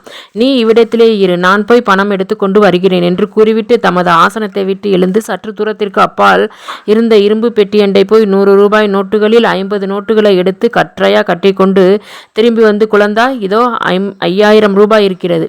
இதை கொண்டு போய் வீண் செலவு செய்யாமல் உனக்கே உபயோகப்படுத்திக்கொள் என்று அன்பாக மொழிந்த வண்ணம் அந்த கற்றையை லீலாவதி இடத்தில் கொடுக்க, அவன் தனது பெரிய தகப்பனாரது கரைகடந்த வாத்சல்யத்தையும் அளவிறந்த தயாள குணத்தையும் கண்டு கலங்கி கண்ணீர் சொரிந்தவளாய் அதை வாங்கி கொண்டு தனது மனம் வெளுக அன்பையும் அழுகையையும் அடக்க மாட்டாமல் தனது முந்தானையை எடுத்து கண்களை துடைத்து கொண்டாள். அதை கண்ட ஜமீன்தாரும் நமது விசனத்தை மனவெளிச்சையும் தாங்க மாட்டாமல் தத்தளிக்கிறார். கரைகடந்த பொங்கி பெருகி அவரது கண்களில் இருந்து கண்ணீர் துளிகள் வழிந்தன. அவர் லீலாவதியை மறுபடியும் நோக்கி, அம்மா லீலாவதி, நீ எப்படியாவது முயற்சி செய்து மறுபடியும் அதிசீக்கிரத்தில் இந்த ஊருக்கு திரும்பி வந்து சேர். எனக்கும் வயதாகி விட்டது. நீ என்னுடைய அரண்மனையில் இருக்க முடியாவிட்டாலும் இந்த ஊரிற்குள்ளாவது நீ இருந்தால் அடிக்கடி நீ என்னை பார்க்கவும் நான் என்னால் என்ற உதவியை அப்போது உனக்கு செய்யவும் அனுகூலமாக இருக்கும் என்று மிகவும் உருக்கமாகவும் ஆஞ்சையோடும் கூற, லீலாவதி அப்படியே முயற்சி செய்வதாக மறுமொழி கூற அவரிடத்தில் செலவு பெற்றுக்கொண்டு வெல்வெட்டு மாடத்தை விட்டு கீழே இறங்கி தனது வண்டியில் ஏறிக்கொண்டு போய்விட்டாள். அவள் வந்து பிரிந்து போனதால் கிழவரது மனத்தில் ஏற்பட்ட கலக்கமும் சஞ்சலமும் ஒருவாறு அடங்கிய சமயத்தில் அவர் இருந்த வெல்வெட்டு மாடத்தின் முன் கதவை திறந்து கொண்டு அவரது தம்பியின் புத்திரனான கல்யாணராமன் வந்து சேர்ந்தான். அவனது முகம் சந்தோஷத்தையாவது உற்சாகத்தையாவது காட்டாமல் கற்சிலையின் முகம் போல சலனமற்றதாக இருந்தது. அதை காண மருங்காபுரி ஜமீன்தாரது முகமும் வாட்டமடைந்து சுருங்கியது. இருவரும் ஒருவரையொருவர் சந்தித்து கொண்ட காட்சி மிகவும் வசீகரணமாக இளவை குறித்து துக்கம் விசாரிப்பதற்காக இருவர் சந்திக்கும் காட்சி போல் இருந்தது. கல்யாணராமன் என்ற யவ்வன புருஷனுக்கு சுமார் 22 வயது இருக்கலாம். அவன் மிகவும் வசீகரமான அழகும் கூர்மையான அறிவும் கண்ணிய புத்தியும் மேலான குணங்களும் வாய்ந்த உத்தம புருஷன் என்பது ஜிலுஜிலுவென்று ஜொலித்து குளிர்ச்சியான அவனது முகத்தோற்றத்திலிருந்தே நன்றாக விளங்கியது. அப்படியிருந்தும் அவன் தனது பெரிய தகப்பனாரிடத்தில் அளவிறந்த அருவருப்பும் குரோதமும் கொண்டவன் போல காணப்பட்டவனாய் அவர் இருந்த இடத்திற்கு அருகில் போய் ஓர் ஆசனத்தில் உட்கார்ந்து கொண்டு, பெரியப்பா, நான் உங்களிடம் மறுபடியும் வரும்படியாக நேர்ந்தது எனக்கு நிரம்பவும் விசனமாக இருக்கிறது. இருந்தாலும் வேறு வழியில்லாததால் நான் வந்திருக்கிறேன் என்று நயமாக கூறினான். அந்த வார்த்தையை கேட்ட மருங்காபுரி ஜமீன்தாரரது முகம் கோபத்தினால் கருத்தது. கண்கள் கோவைப்பழம் போல சிவந்தன. தேகம் படபடவென்று துடித்தது. இருந்தாலும் அவர் தமது கோபத்தை ஒருவாறு அடக்கி கொண்டு, ஏனப்பா, என்னிடத்தில் வந்தால் என்னுடைய உடம்பிலிருந்து ஏதாவது பயங்கரமான தொற்றுவியாதி கிளம்பி வந்து உன்னை பிடித்து கொள்ளும் என்று எண்ணுகிறாயோ? கடுகு சிரித்தாலும் காரம் குறையாது என்றபடி நீ பேசுகிறாய் போல் இருக்கிறதே என்று மனத்தாங்கல் அடைந்தவர் போல பேசினார். அதை கேட்ட கல்யாணராமன், பெரியப்பா, நான் சாதாரணமாக பேசும்போதே நீங்கள் இப்படி கொடூரமாக பேசுகிறீர்கள். கடைசியில் நான் சண்டையிட்டேன் என்று ஆயாசப்பட்டு கொள்வீர்கள். பெரியப்பாவென்று நான் அதிக வாஞ்சையோடு உங்களிடம் ஒட்டிக்கொண்டு உங்களுக்கு பிரமாதமான மரியாதை செய்யாவிட்டாலும் நான் உங்களை ஒரு நாளும் அவமரியாதையாவது அலட்சியமாகவாவது நடந்து கூடியவன் அல்ல. அப்படி இருக்க இல்லாத பொல்லாத வார்த்தைகளை எல்லாம் ஏன் உபயோகிக்க வேண்டும் என்றான் ஜமீன்தார். நீ என்னிடத்தில் வருவதை பற்றி வரும்போதே ஏன் சமாதானம் சொல்லி கொண்டு வர வேண்டும்? நீ என்னிடத்தில் வரக்கூடாதென்று நான் எப்போதாவது சொன்னதுண்டா? அல்லது நீ வருவதை பற்றி நான் சங்கடப்பட்டேனா? ஒன்றுமில்லையே. அப்படி இருக்க நீ சமாதானம் சொல்ல வேண்டிய காரணம் என்ன? கல்யாணராமன், இதுவரையில் வராதவன் இப்போது திடீரென்று வருவது உங்களுக்கு புதுமையாகவும் வியப்பாகவும் இருக்கும் என்று நினைத்து நான் சமாதானம் சொன்னேன். அற்ப விஷயத்தை பற்றி வீண் வார்த்தை வளர்க்க எனக்கு விருப்பமில்லை. நான் வந்த காரணத்தை உடனே சொல்லிவிடுகிறேன். எனக்கு அவசரமாக கொஞ்சம் பணம் வேண்டியிருக்கிறது. நான் செட்டிமார்களிடத்தில் போய் கடன் வாங்கினால் அது உங்களுக்கு அதிருப்தியாக இருக்கும் என்று நினைத்துதான் நான் உங்களிடத்திலேயே கேட்டு வாங்கி கொள்ளலாம் என்று நினைத்து இங்கு வந்தேன். ஜமீன்தார், சரியான வார்த்தை. உன் மனதில் உள்ளதை உள்ளபடி வெளியிட்டது எனக்கு நிரம்பவும் சந்தோஷமாக இருக்கிறது. ஆனால் நீ எப்போதும் தர்ம நியாயமெல்லாம் எடுத்து பேசுவாய். ஒழுங்கான நெறியை விட்டு பிறள மாட்டாய். அப்படிப்பட்ட சுத்தமான நடத்தையுள்ள மனிதனான உனக்கு செட்டிமார்களிடத்தில் கடன் வாங்குவது என்று தவறு என்பது தோன்றவில்லையா? அது தவறு என்று நினைத்துதான் நான் செய்து கொண்ட பிரதிஜ்ஞையை மீறி மறுபடியும் நான் இங்கே வந்திருக்கிறேன். நீங்கள் பணம் கொடுக்காவிட்டால் கடன் வாங்கத்தான் வேண்டும். திருடக்கூடாது, பொய் சொல்லக்கூடாது. நமக்கு அவசியமான செலவுகளை நடத்த பணம் இல்லாவிட்டால் வட்டிக்கு கடன் வாங்குவது தவறாகுமா? ஒரு நாளும் ஆகாது. ஜமீன்தார், சரி அப்பா, இதோ தருகிறேன், வாங்கி கொண்டு போய் சேர் என்று கூறிய வண்ணம் தமது ஆசனத்தை விட்டு எழுந்து இரும்பு பெட்டியண்டை போய் 2000 ரூபாய்க்கு நோட்டுகளை எண்ணி எடுத்துக்கொண்டு திரும்பி வந்து சேர்ந்தார். வந்தவர் கல்யாணராமன் ரோஜா புஷ்ப தொட்டியில் பூஞ்செடியின் மறைவில் ஒளிந்து வைக்கப்பட்டிருந்த பிஸ்டல்களில் ஒன்றை எடுத்து பார்த்து கொண்டிருப்பதைக் கண்டு மிகுந்த வியப்பும் முனிவும் அடைந்தவராய் குரூரமாக அவனை நோக்கி, அப்பா கல்யாணராமா, உன்னுடைய வாயிலிருந்து வரும் வார்த்தைகள் எல்லாம் மிகவும் கண்ணியமாகவும் கம்பீரமாகவும் இருக்கின்றன. நீ செய்யும் காரியத்தை பார்த்தால் விளையாட்டு பிள்ளையின் அசட்டு காரியமாக இருக்கிறதே. நான் இங்கே இருந்த வரையில் மிகவும் பெருந்தன்மையாக பேசினான். நான் இவ்விடத்தை விட்டு போனவுடன் இங்கே என்னென்ன சாமான்கள் இருக்கின்றன என்று சோதனை போட ஆரம்பித்து விட்டாயே. கல்யாணராமன் மிகவும் கிளேசமடைந்து, பெரியப்பா கோபிக்க வேண்டாம். எனக்கு ரோஜா புஷ்பத்தை கண்டால் ஆசை அதிகம் என்பது உங்களுக்கு தெரிந்த விஷயம். எனக்கு பக்கத்தில் அழகாக கட்டி வைக்கப்பட்டிருந்த செண்டை பார்த்தவுடனே அதை எடுத்து மோந்து பார்க்க வேண்டும் என்ற ஓர் ஆசை உண்டாயிற்று. அதை எடுத்தேன். அதன் கீழே இந்த பிஸ்டல் இருந்தது. இது ஏதாவது வேடிக்கை பொருளாக இருக்குமோ என்ற எண்ணத்தோடு இதை எடுத்து பார்த்தேன். அதற்குள் நீங்கள் வந்தீர்கள். அவ்வளவே நடந்தது. நான் அந்த புஷ்பச்செண்டை எடுத்து என் மேலே குற்றம்தான், மன்னித்து கொள்ளுங்கள். நீங்கள் வேறே நவரத்ன குவியலை இங்கே போட்டிருந்தால் கூட நான் அதை கண்ணாலும் பார்த்திருக்க மாட்டேன் என்றான்.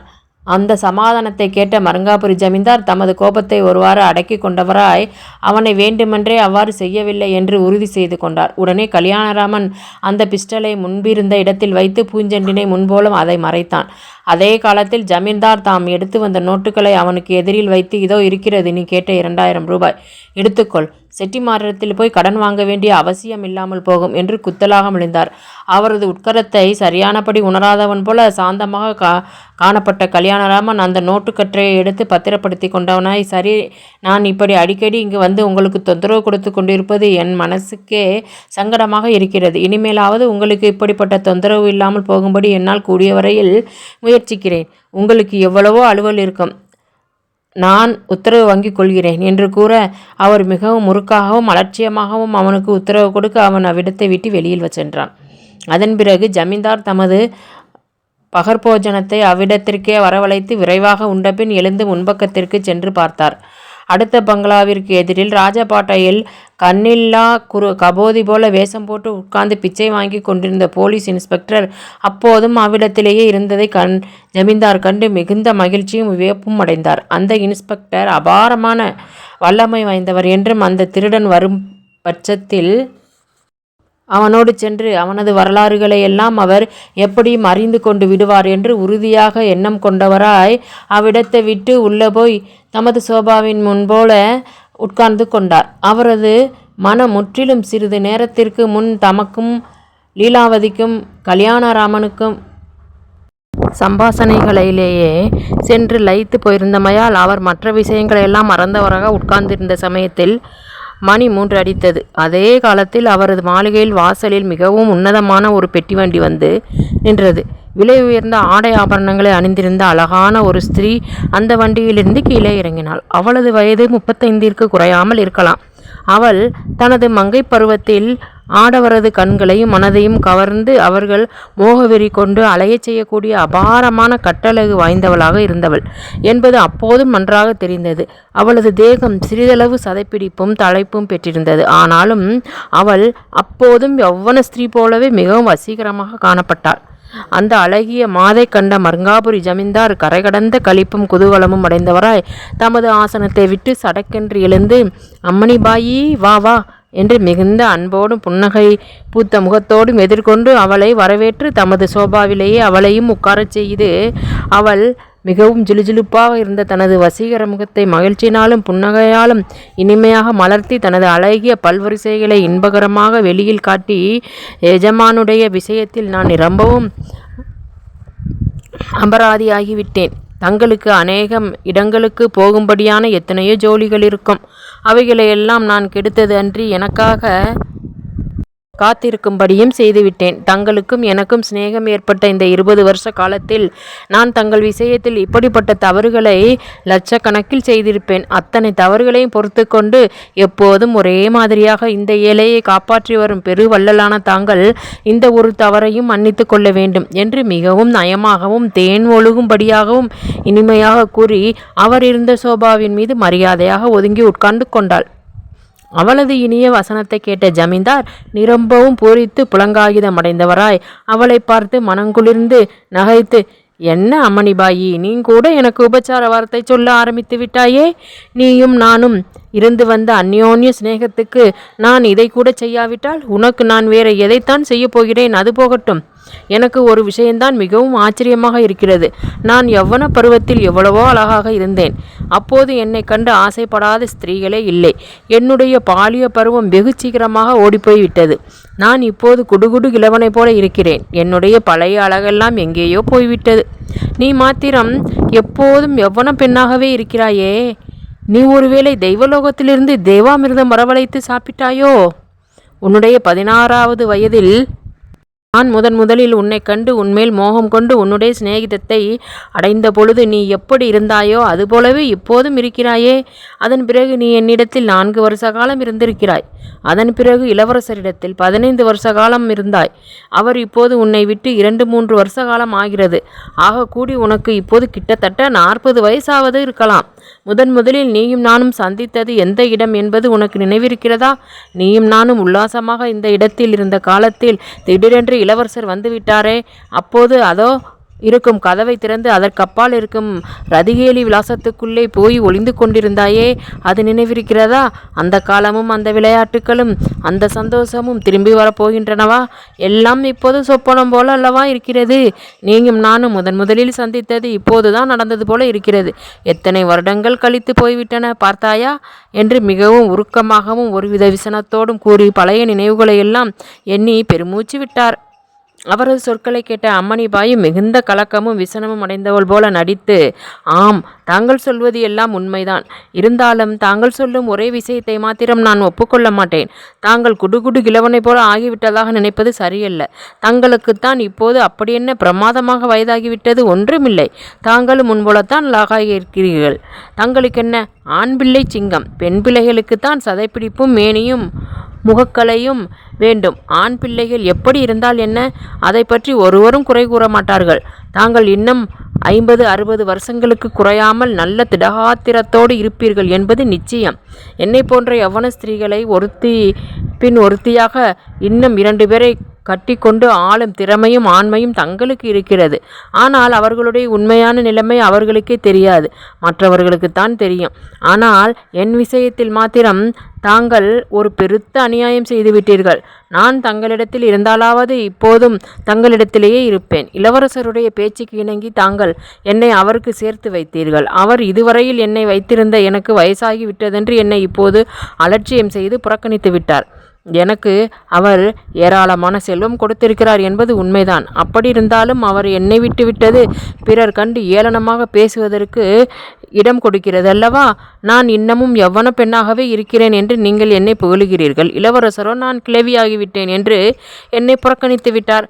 அதை உண்மை என்று மதிக்கிறது என்று மிகவும் கொஞ்சலாக பேசினார். இதை கேட்ட ஜமீன்தார், இளவரசர் உன்னை பற்றி எவ்வளவு பிரியமாகவும் புகழ்ச்சியாகவும் மதிப்பாகவும் பேசுகிறார் தெரியுமா? அவருக்கு உன்மேல் இருந்த பிரியம் எல்லாம் போய்விட்டது என்று நினைக்கவே நினைக்காத என்றார். அம்மணிபாய் புன்னகை செய்து, இருக்கலாம், இருந்தாலும் வெறும் பேச்சு திறனால் வயிறு நிறைந்து போகுமா? அவர் முன்போல எப்போதும் என்னிடத்திலே இருக்க வேண்டாம். ஒரு மாசத்துக்கு 2 நாளாவது என்னுடைய ஜாகைக்கு வந்து அவர் என்னிடத்தில் சந்தோஷமாக ஒரு பேச்சு பேசிவிட்டு போனால் அதுவே எனக்கு கனக அபிஷேகம் செய்தது போல் இருக்கும். அப்போது பார்ப்பவர் என்னை எப்போது போல கண்ணியமாக மதிப்பர். இப்போது என்னை பார்த்து எல்லோரும் ஏளனம் அல்லவா செய்கிறார்கள். அது போகட்டும். எனக்கும் இளவரசருக்கும் உள்ள மனஸ்தாபங்களை எல்லாம் சொல்லி தங்களுடைய சந்தோஷத்தை நான் இப்போது கெடுப்பது சரியல்ல. அது எப்படியாவது போகட்டும். முறிந்து போன பால் இனிமேல் ஒன்றாக சேரப்போகிறதில்லை. நான் தங்களிடத்தில் வந்த காரியத்தை விட்டு நான் வேற எதையோ பேசி உங்களை வருத்துகிறேன். நான் வந்தது தங்களிடத்தில் ஒரு உபகாரம் பெறவல்லவா என்றாள். அதை கேட்ட ஜமீன்தார், என்ன விதமான உதவி வேண்டும் என்றார். அம்மணிபாயி, என்ன விதமான உதவி என்று கேட்பதை விட நீ கேட்பதை கொடுத்து விட்டேன் என்றே தாங்கள் சொல்லியிருக்க வேண்டும் என்று மிகவும் நயமாகவும் கொஞ்சலாகவும் பேசினாள். ஜமீன்தார், சரி, அப்படியே கொடுத்து விட்டேன் என்று மகிழ்ச்சியோடு சிரித்து கொண்டு மறுமொழி கூறினார். அம்மணிபாய், வேறொன்றுமில்லை. இதற்கு முன் அன்றைய தினம் தாங்கள் ஒரு 1000 ரூபாய் கடன் கொடுத்தீர்கள். அதை நான் திருப்பி கொடுக்க நாளாகிவிட்டது. அப்படி இருந்தும் நான் மறுபடியும் தங்களிடம் கொஞ்சம் பணம் கடன் கேட்கும்படியான சந்தர்ப்பம் உண்டாகிவிட்டது. இப்போது அவசரமாக 3000 ரூபாய் வேண்டும், அவ்வளவுதான். எல்லாவற்றையும் சேர்த்து நான் மொத்தமாக அதிசீக்கிரத்தில் திருப்பி கொடுத்து விடுகிறேன் என்றார். ஜமீன்தார், சரி, அப்படியே தருகிறேன். ஏது உனக்கு அவ்வளவு பெரிய தொகை தேவையானது? ஏதாவது நகைகள் வாங்கினாயா என்றார். அம்மணிபாய், அதெல்லாம் ஒன்றுமில்லை. எனக்கு இருக்கும் நிலத்திலிருந்து வட்டிக்கு போட்டிருக்கும் பணத்திலிருந்தும் எனக்கு எதேஷ்டமாக பணம் வருகிறது என்பது உங்களுக்கு தெரிந்த விஷயம். இருந்தாலும் சென்ற 2 மாத காலமாக நான் எதிர்பார்க்காத ஏதேதோ செலவு எல்லாம் வந்து சேர்ந்து விட்டது. எல்லாம் உருப்படியில்லாத சிறு சிறு செலவுகளே என்றாள். ஜமீன்தார், ஒருவேளை சாமளராவின் டம்பச் செலவு செய்ய ஆரம்பித்து விட்டானோ என்றார். அம்மணிபாய், அவனுக்கும் கொஞ்சம் செலவு அதிகமாக தான் பிடிக்கிறது. அவன் தக்க பெரிய மனிதர்களோடு சிநேகமாக இருப்பது பற்றி அவனும் கொஞ்சம் பெரிய மனுஷத்தனம் வகிக்க வேண்டியதாக தான் இருக்கிறது. இருந்தாலும் அவன் நல்ல பையன். நான் கஷ்டப்பட அவன் பார்த்து கொண்டிருக்க மாட்டான் என்றார். ஜமீன்தார், ஓ, அவன் நல்ல தங்கமான பிள்ளையல்லவா? அவன் எங்களிடத்திலும் உயிருக்குயிராக அல்லவா நடந்து கொள்கிறான். சரி, எப்படியாவது இருக்கட்டும். நீ இங்கே இரு, நான் போய் பணம் எடுத்து கொண்டு வருகிறேன் என்று கூறிய வண்ணம் அவ்விடத்தை விட்டு எழுந்து இரும்பு பெட்டியண்டை போய் 3000 ரூபாய் நோட்டுகள் எடுத்துக்கொண்டு திரும்பி வந்தார். அதற்குள் அம்மணிபாயி எழுந்து அந்த இடத்திலிருந்து விலை உயர்ந்த வினோத பொருட்களையும் பூந்தொட்டிகளில் இருந்த பூக்களையும் ஆராய்ந்து பார்த்து கொண்டிருந்தாள். ஜமீன்தார் திரும்பி வந்தவுடனே அவள் மிகுந்த குதூகலமும் ஆனந்தமும் அடைந்தவளாய், நான் நம்முடைய இளவரசருடைய அந்தரங்க மணிமாடத்துக்குள் ஒரு தரம் போய் பார்த்திருக்கிறேன். அதன் அழகு கூட இந்த இடத்தின் அழகுக்கு இணை சொல்ல முடியாது. இந்த மாடம் அவ்வளவு சிங்காரமாகவும் சொகுசாகவும் இருக்கிறது. தங்களுக்கு அனுபவ முதிர்ச்சியும் யூகமும் அதிகமாகையால் தாங்கள் இந்த இடத்தை தேவேந்திரனுடைய கொலுமண்டபம் போல ஜோடித்திருக்கிறீர்கள் என்று மிகவும் முகஸ்துதியாக பேசினாள். அதை கேட்ட கிள ஜமீன்தார் பெரிதும் மகிழ்ச்சி அடைந்தவராய் தாம் கொண்டிருந்த நோட்டுகளை அவளிடத்தில் கொடுக்க அவள் நன்றியறிதலும் களிப்பும் தோற்றுவித்தவளாய் அதை வாங்கி பத்திரப்படுத்தி கொண்டாள்.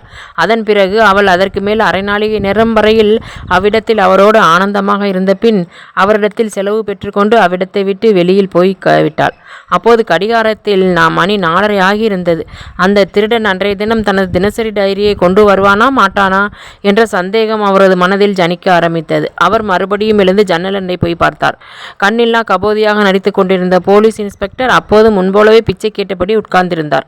அவரது முகம் ஆகாயத்தை பார்ப்பது போல மேலே திருப்பப்பட்டிருந்ததனாலும் அவரது பார்வை வெல்வெட்டு மாடத்தின் பக்கத்தில் இருந்த கோவிந்தனது அறை ஜன்னலின் திரையிலேயே வட்டமிட்டு கொண்டிருந்தது. ஜமீன்தார் காலையிலிருந்து ஒரே இடத்தில் உட்கார்ந்து கொண்டே இருந்தாராகையால் அவர் தமது காலின் கடுப்பை தீர்த்து கொள்ளும் எண்ணத்தோடு அந்த வெல்வெட் மாடத்திலேயே அங்கும் இங்கும் உலாவத் தொடங்கினார். மணி 5, 6 கூட அடித்துவிட்டது. அப்போதும் அந்த திருடன் வரவில்லை. அவரது மனதில் கவலையும் கலக்கமும் உண்டாகத் தொடங்கின. அந்த தினசரி டைரிக்குள் மிகவும் இரகசியமான சில காதல் கடிதங்கள் இருந்தமையால் அவைகள் வெளியானால் மிகவும் பெரிய மனிதர்களான சிலரது மனைவிமார்களின் கற்பிற்கு பெருத்த களங்கமும் அவமானமும் ஏற்படக்கூடியதாக இருந்தமையால் அவரது கலவரம் அதிகரித்தது. அவை மாத்திரமல்ல, இளவரசரால் அவருக்கு பல தடவைகளில் எழுதப்பட்ட மிகவும் விகாரமான சில கடிதங்களும் அதற்குள் இருந்தன. ஆகையால் அந்த டைரி புஸ்தகத்தை எப்படியும் திரும்ப வாங்கியே தீர வேண்டும் என்ற ஒரே உறுதியை ஜமீன்தார் கொண்டிருந்தார். ஆதலால் அந்த திருடன் ஒருகால் பகலில் வர அஞ்சு இரவு தோன்றியுடனே வருவானோ என்று சந்தேகித்தவராய் அவர் அந்த மாடத்தை விட்டு போகாமலேயே அன்று ராத்திரி முழுதும் இருந்து பார்த்துவிட வேண்டும் என்ற உறுதியான தீர்மானத்தை செய்து கொண்டவராய் அவ்விடத்திலேயே இருந்தார். அவர் எழுந்து உலாவதுமாக இருந்து மாறி மாறி பற்பல விஷயங்களை நினைத்து நினைத்து பொழுதை போக்கிக் கொண்டிருந்தார். அவரது நினைவு பூர்ணச்சந்திரோதயத்தின் விஷயத்திலும் பார்சி ஜாதி பெண்ணின் விஷயத்திலும் அன்றைய தினம் அந்த லீலாவதி, அம்மணிபாயி, கல்யாணராமன் முதலியோரது விஷயத்திலும் மாறி மாறி சென்று கொண்டே இருந்தது.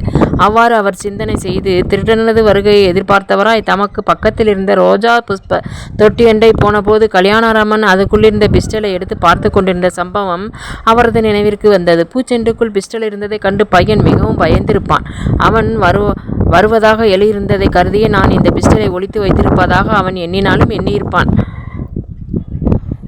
ஆகா, கர்வம் பிடித்தவன், தருதலை பையன். அவன் எப்படியாவது நினைத்து கொள்ளட்டும். நேற்று முளைத்த முளையாகி அவன் எனக்கு கீதாபதேசம் பண்ணவல்லவா ஆரம்பிக்கிறான். நான் பரஸ்திரீ கமனத்தில் நாட்டமாக இருக்கிறேனா? அவனுக்கு என்னோடு கூட இருக்க இஷ்டம் இல்லையா? முன்காலத்தில் ஸ்ரீராமர் ஏகபத்தினி விரதராக இருந்தாராம். அவருக்கு பதிலாக இந்த கலிகாலத்தில் இந்த கல்யாணராமன் அவதார புருஷனாக தோன்றி இருக்கிறான் போல் இருக்கிறது. சுத்த குறும்பன். உலகத்தை எல்லாம் அவன்தான் சீர்திருத்த வந்திருக்கிறானோ? முழு முட்டாள் மடையன் என்று தமக்குத்தாமே எண்ணமிட்ட வண்ணம் அந்த பூத்தொட்டியிலிருந்த புஷ்பச்செண்டை எடுத்து கண்களில் ஒற்றிக்கொண்டு பிஸ்டல் சரியாக இருக்கிறதா என்பதை பார்க்கும் பொருட்டு தமது கையை நுழைத்து அங்கே இருந்த பிஸ்டலை எடுத்து பார்த்து முன்போலவே வைத்துவிட்டு அப்படியே அடுத்த பூத்தொட்டியில் வைக்கப்பட்டிருந்த இன்னொரு பிஸ்டலையும் சரியாக இருக்கிறதா என்பதை பார்க்க வேண்டும் என்ற விருப்பம் கொண்டவராய் அவர் அந்த பூத்தொட்டியண்டை போய் அது மேலே இருந்த பூச்செண்டை எடுத்தார். என்ன ஆச்சரியம்! அந்த செண்டிற்கு அப்பால் இருந்த பிஸ்டல் காணப்படவில்லை. அதற்கு பதிலாக அந்த இடத்தில் அவரது தினசரி டைரி புஸ்தகம் இருந்த உரை அவரால் சீல் செய்யப்பட்டபடி கொணர்ந்து வைக்கப்பட்டிருந்தது. அது என்ன வினோதம், என்ன செப்பிடு வித்தை! அவர் அந்த பூந்தொட்டிக்குள் தமது கையை விட்டு நன்றாக தடவி பார்த்தார். பிஸ்டல் போய்விட்டதென்பது நிச்சயமாக தெரிந்தது. அவர் மிகுந்த பிரமிப்பும் திகைப்பும் அடைந்தவராய் அளவிறந்த ஆவலோடு பார்த்தார். எல்லாம் ஒழுங்காகவே இருந்தது. அவர் மிகவும் பதைப்பாக அந்த சீல்களை நீக்கிவிட்டு உரையை கிழித்து உள்ளே இருந்த தினசரி டைரியை இழுத்து பார்க்க அது தமது புஸ்தகமாகவே இருந்தது. அதையும் அவர் பிரித்து அதற்குள் தம்மால் வைக்கப்பட்டிருந்த கடிதங்கள் எல்லாம் போகாமல் இருக்கின்றனவா என்று ஆராய்ந்து பார்த்தார். எல்லா கடிதங்களும் தாம் பட்டபடியே இருந்ததை காண அந்த ஜமீன்தாருக்கு உண்டான ஆனந்தத்திற்கும் ஆச்சரியத்திற்கும் அளவே இல்லை. கண்கட்டு வித்தையில் கண்ணிற்கு எதிரிலேயே புதிய புதிய சாமான்கள் தோன்றுவது போல தாம் அதே இடத்தில் இருக்கையில் இந்த டைரி புஸ்தகம் இந்த இடத்தில் எப்படி வந்திருக்கும் என்ற சந்தேகமும் திகைப்பும் குழப்பமும் எழுந்தன.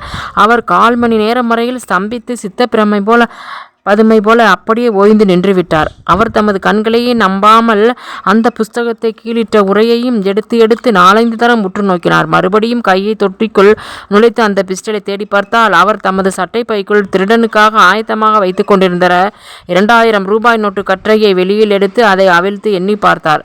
ஏனென்றால் அவருக்கு அவரை மீறி ஒரு சந்தேகம் உண்டாயிற்று. தாம் ஒரு கால் இடையில் கொஞ்ச நேரம் தூங்கிவிட்டோமோ என்றும். அதே சமயம் திருடன் வந்து தமது சட்டை பையிலிருந்த நோட்டுக்கற்றையையும் பிஸ்டலையும் எடுத்துக்கொண்டு தினசரி டைரியை வைத்துவிட்டு போயிருப்பானோ என்றும் அவருக்கு ஒரு சந்தேகம் உண்டாயிற்றது. தமது மேஜையின் மேலாவது பூந்தொட்டியிலாவது தமக்கு அந்த திருடன் ஏதாவது கடிதம் வைத்திருப்பானோ என்று சந்தேகித்தவராய் அவர் இந்த இடங்களை எல்லாம் மிகவும் ஜாக்கிரதையாக தேடி பார்த்தார். வேறு எந்த கடிதமும் அங்கே காணப்படவில்லை.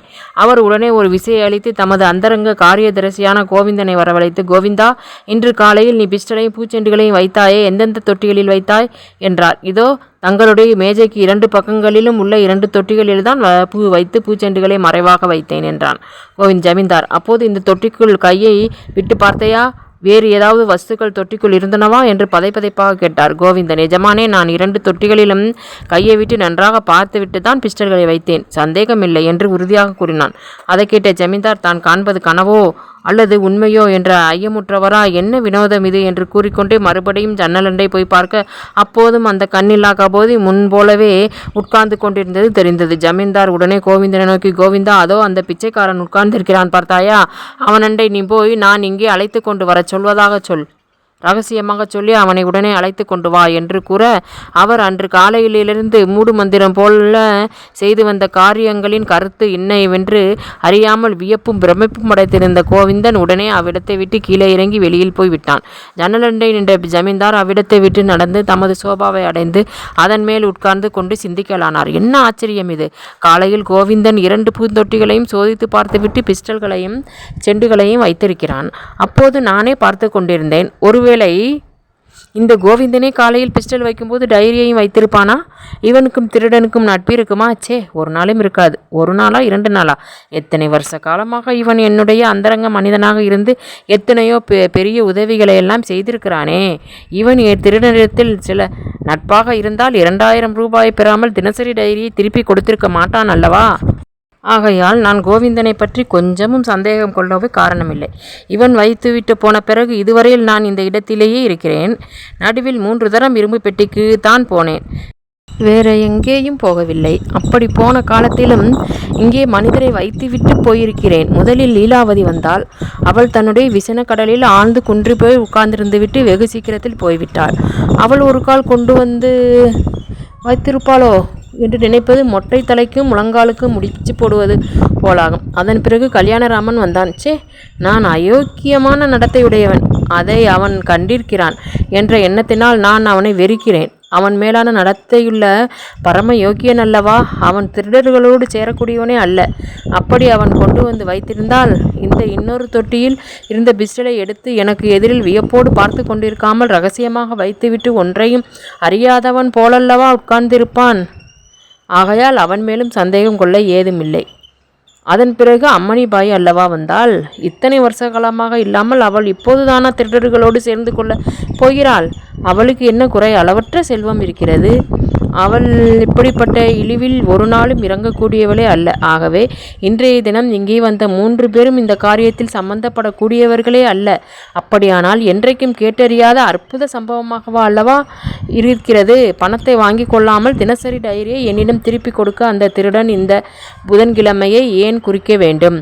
இதை அவன் சுலபமாக தபாலில் அனுப்பியிருக்கலாமே. என்னமோ இது மிகவும் ஆச்சரியமாகத்தான் இருக்கிறது என்று கிழவர் எண்ணமிட்டிருந்த சமயத்தில் கோவிந்தன் பிச்சைக்காரர் வேஷம் தரித்திருந்த போலீஸ் இன்ஸ்பெக்டரை அழைத்து கொண்டு அங்கே வந்து சேர்ந்தான்.